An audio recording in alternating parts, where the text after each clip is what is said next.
அனைவருக்கும் வணக்கம். இன்றைக்கி ரொம்பவே சூப்பராக டேஸ்டியான ஒரு கேக் ரெசிபி தாங்க இந்த வீடியோவில் பார்க்க போகிறோம். இதுக்காக மைதா மாவு வேணும்னு அவசியம் இல்லை, ஓவன் வேணும்னு அவசியம் இல்லை. பார்த்தீங்களா, லேயர் லேயராக இருக்குது.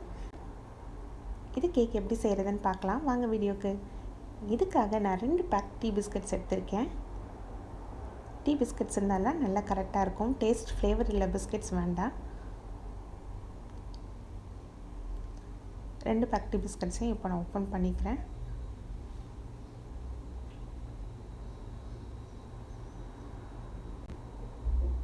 எல்லா பிஸ்கட்ஸையும் உடச்சி மிக்சர் ஜாரில் இப்போ சேர்த்துக்கிறேன். ஏன்னா நான் இதை தூள் பண்ண போகிறேன்.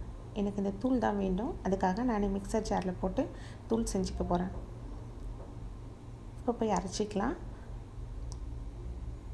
பிஸ்கட் தூள் ரெடி ஆயிடுச்சு.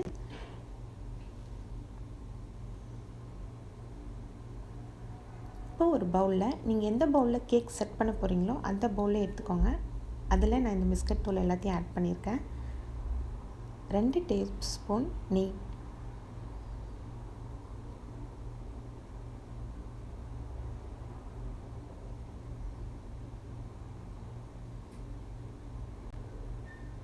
எல்லாத்தையும் மிக்ஸ் பண்ணிவிட்டு இப்போ பால் கொஞ்சம் கொஞ்சமாக பால் ஆட் பண்ணிக்கோங்க. ஒரே டைமில் நிறைய பால் ஊற்றிட வேண்டாம்.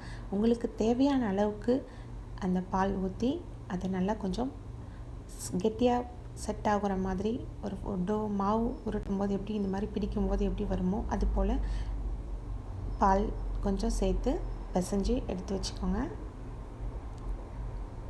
இப்போது இது கரெக்டாக எனக்கு அந்த ஈரப்பதத்தோடு கரெக்டாக இருக்குது. இதை நான் நல்லா ப்ரெஸ் பண்ணி இந்த பவுலில் ஃபஸ்ட் லேயராக நான் செட் பண்ணுறேன். இந்த லேயர் கேக்காக இந்த பிஸ்கட் தூள்கள் தான் ஃபஸ்ட் லேயர். இதை நல்லா ப்ரெஸ் பண்ணி நான் கொஞ்சம் ப்ரெஷர் கொடுத்து நல்லா ப்ரெஸ் பண்ணி ஈவனாக அழுத்தி வச்சுக்கோங்க.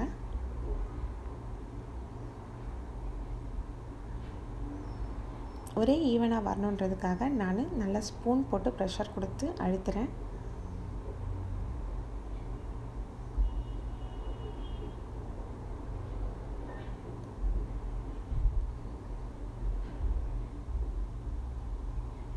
எப்போவுமே ஒரே மாதிரியான கேக் சாப்பிட்றதுக்கு போரிங்காக இருக்கும். இது கொஞ்சம் டிஃப்ரெண்ட்டாக நல்லா டேஸ்டியாகவும் இருக்கும். அதே சமயத்தில் இது செஞ்சு முடிக்கிறதுக்கு ரொம்ப டைம் எடுக்காது. ஃப்ரிட்ஜில் வைக்கிற டைம் மட்டும்தான். அப்பப்போ இடையில கேப் விட்டு செய்கிற மாதிரி தான் இருக்கும். அதனால நமக்கு ரொம்ப சிரமமாகவும் இருக்காது. கண்டிப்பாக ட்ரை பண்ணுங்கள். உங்களுக்கு ஈஸியாக சூப்பராக நல்லா வரும். ஃபஸ்ட் லேயர் எனக்கு ரெடி ஆயிடுச்சு. பாருங்கள், நல்லா ப்ரெஷர் கொடுத்து அழுத்தி ஒரே ஈவனாக நான் ரெடி பண்ணியிருக்கேன்.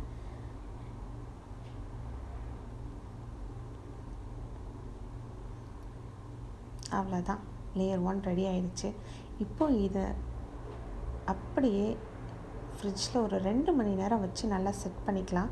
இதுக்கு இடையில் நான் ஒரு அரை லிட்டர் பால் எடுத்திருக்கேன். நல்ல திக்கான பால், அரை லிட்டர் பால் கூடவே ஒரு 5 டீஸ்பூன் கார்ன்ஃப்ளவர் மாவு.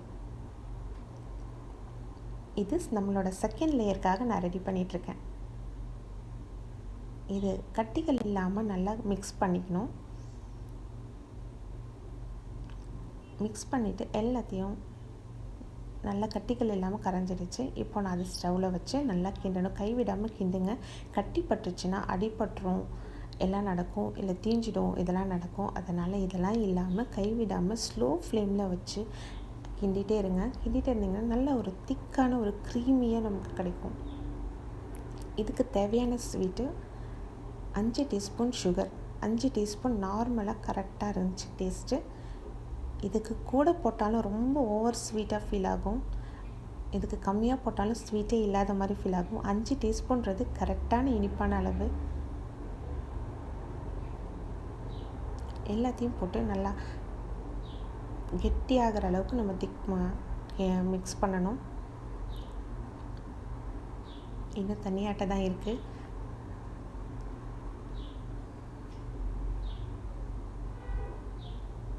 இப்படியே ஒயிட் கலர் வேணும்னா கூட இதே ஒயிட் கலரோடவே நீங்கள் மெயின்டைன் பண்ணலாம்.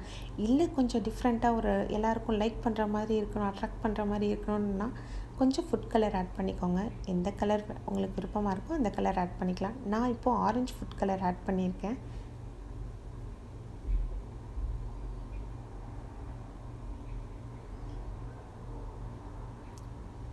நல்லா கெட்டியாக ஃபார்ம் ஆகணும், திக் பேஸ்ட்டாக. இது செய்கிறதுக்கு ஒரு 10 to 15 மினிட்ஸ் அப்படி தான் ஆச்சு. இந்த செகண்ட் லேயர் செய்கிறதுக்கு ரொம்ப டைம்லாம் எடுக்கல. ஆனால் கட்டிகள் இல்லாமல் கிண்டிட்டாலே போதும். அவ்வளோதான், திக்காக நல்லா கெட்டியாகிடுச்சு.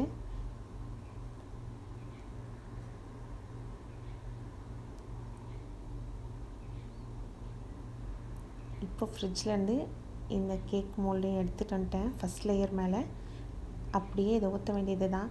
சில்லுன்னு இருக்குது, இது சூடாக இருக்குது அப்படின்லாம் திங்க் பண்ண வேண்டாம், எல்லாம் ஒன்றும் ஆகாது.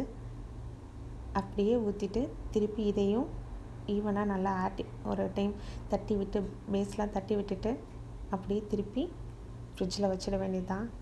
ஃபஸ்ட் லேயரும் செகண்ட் லேயரும் தெரியுதுங்களா? நல்லா செட் ஆகிட்டு வரட்டும். அதுக்குள்ளே நம்ம இன்னொரு லேயர் ரெடி பண்ணிக்கலாம். இதுக்காக நான் ஒரு 50 கிராம் சுகர் எடுத்திருக்கேன். கண்டிப்பாக இந்த ஸ்லோ ஃப்ளேமில் தான் இதை செஞ்சாகணும். சுகர் வந்து நம்ம கேரமலைஸ் பண்ண போகிறோம். ஸ்லோ ஃப்ளேம்லேயே இருக்கட்டும், சுகர் நல்லா கரைஞ்சி வரும்.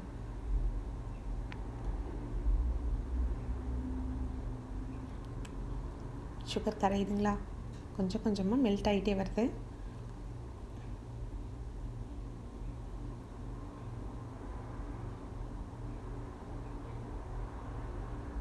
நம்ம தேர்ட் லேயருக்காக தான் நான் இந்த ப்ராசஸை பண்ணிகிட்ருக்கேன். பாருங்கள், சுகர் நல்லா மெல்ட் ஆகிடுச்சு.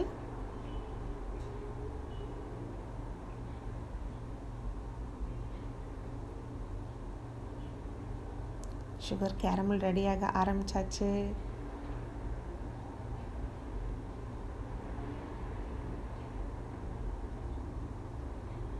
சர்க்கரை எல்லாம் கரைஞ்சி நல்லா ப்ரௌனிஷாக வர ஆரம்பிக்குது. இந்த டைமில் பட்டர் எடுத்து வச்சுருக்கேன். இது ஒரு 30 கிராம் அளவுக்கு இருக்கும் இந்த பட்டரு. இதை அது கூட ஆட் பண்ணி அந்த கேரமல் கூடவே மிக்ஸ் பண்ணிவிடுங்க. ரொம்பவும் கேரமல் வந்துட்டு டார்க்குன்னு ஆக விடாதீங்க. எல்லாம் கரைஞ்சி ஒரு திக் ப்ரௌன் வந்த உடனே இந்த பட்டர் ஆட் பண்ணால் கரெக்டாக இருக்கும். கூடவே நல்லா காய்ச்சின திக்கான பால் ஊற்றிருக்கேன். இந்த பால் ஒரு 30லேருந்து 40 ml தாங்க இருக்கும். இப்போ இங்கே பால் ஊற்றுனதுக்கப்புறம் கட்டிகள் இருக்குது அப்படின்னு சொல்லிட்டு கவலைப்படாதீங்க. இது நல்லா கொதிக்க கொதிக்க இந்த கட்டிகள் எல்லாம் தன்னால் கரைஞ்சிடும். பாருங்கள், இப்போ இவ்வளோ பெருசாக இருக்க கட்டி கொதிக்க கொதிக்க அதுவே கரைஞ்சி வந்துடுது. பாருங்கள், நல்லா கொதித்ததுக்கப்புறம் நல்லா ஒரு திக்காக க்ரீமியாக ஃபார்ம் ஆகும். இது போல் நல்லா ஃபார்ம் ஆகிட்டதுக்கப்புறம் நம்மளோட கேரமல் லேயரும் ரெடி ஆகிடுச்சு. நல்லா ரெடி ஆனதுக்கப்புறம் நம்ம ஃப்ரிட்ஜில் இருந்து அந்த கேக் எடுத்துகிட்டு வந்துடலாம். இப்போ ரெடி பண்ண இந்த கேரமலை இது மேலே ஊற்றி தேர்ட் லேயரும் டாப்பிங் ரெடி பண்ணிக்கிறோம். எல்லா சாஸையும் ஈவனாக எல்லா இடத்துலையும் ஒரே மாதிரி விழுற போல் நம்ம ஸ்ப்ரெட் பண்ணிக்கணும். எல்லாத்தையும் ஸ்ப்ரெட் பண்ணியாச்சு. திருப்பி இதை அப்படியே ஃப்ரிட்ஜில் வச்சிட வேண்டியதான். ஒரு 3லேருந்து ஒரு 4 மணி நேரம் நல்லா ஃப்ரிட்ஜில் இருக்கணும். அதுக்கிடையில் எதுவும் டிஸ்டர்ப் பண்ண வேண்டாம். அப்படியே ஃப்ரிட்ஜில் செட் ஆகட்டும். நல்லா இது கேரமெல்லாம் வந்துட்டு நம்மளோட கேக் மேலே நல்லா செட் ஆகிட்டு வரட்டும். இப்போ நான் 4 மணி நேரம் கழித்து எடுத்திருக்கேன். நல்லா ஆறிடுச்சு ஜில்லுன்னு. ஒரு சின்ன ஒரு டெக்கரேஷனுக்காக சாக்லேட் சிரப் ஊற்றிருக்கேன். அங்கங்கே ட்ராப்லேட்டாக ஊற்றிருக்கேன். இப்போ இதை இப்படியே சர்வ் பண்ணுறதுனா கட் பண்ணி சைடு விளிம்புகள்லாம் ஓரத்துலலாம் கொஞ்சம் ரிலீஸ் பண்ணி விட்டுட்டு கட் பண்ணி பீஸ் போட்டு சர்வ் பண்ண வேண்டியது தான்.